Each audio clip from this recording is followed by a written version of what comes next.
Can you tell us how Argon felt since you had to go first and your feeling coming out of the ring? So Argon and Belliard is really a partner I've trusted for many Nations Cups, and typically we are the first combination in the US team when we jump. So that's a position I'm very used to, and he's such a reliable, consistent horse. His nickname is Mr. Consistency. He's earned that. So it's nice to be able to walk a course and really know exactly what you have.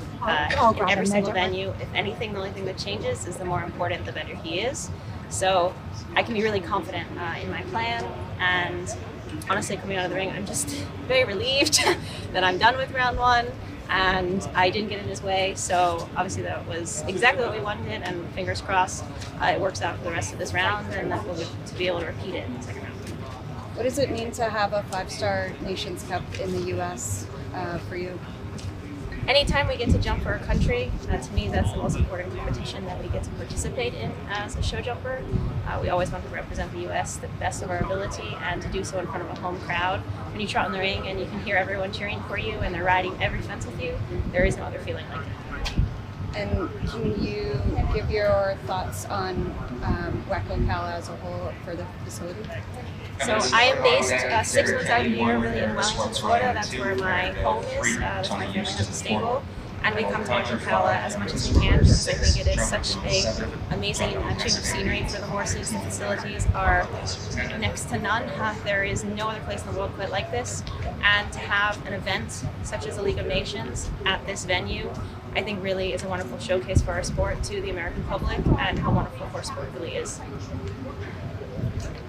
Lillie, Diana De Rosa, Equus Television Network. Could you talk about the course a little bit, where you thought the hardest spots were and where it was easier? So Alan Wade is one of my favorite course designers, but I would say typically, at least in the past, I've been jumping his courses for 11 years. I'm only 20 years old, but I've jumped a lot of his courses.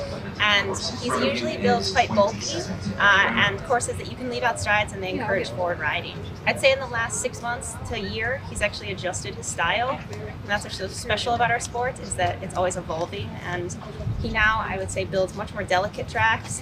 And there's definitely lines where you have choices, and I think that the riders have to be very technical. There's plenty of people that can find 12 distances, but to have the balance of the horse and really that connection with them is what he's testing. Today he invited the riders to really start out of a forward rhythm, but then he backs you up and really asks you to extend the horse's canter and then shorten very quickly. So you come out of a left corner into a huge triple bar, and then that's quickly followed by a triple combination that is set at an extremely short distance to a very wide oxer. I think that's probably the hardest element in the course.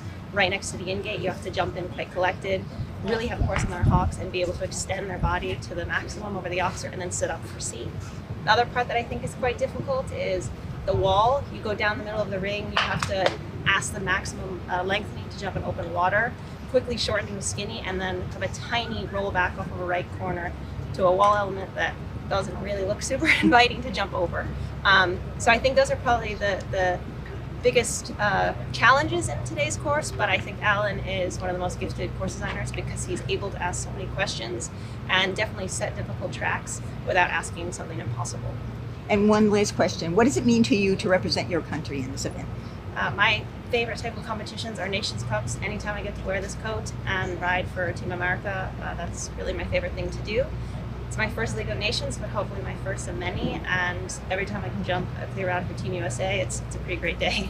Well, congratulations so far. Yeah, thank you.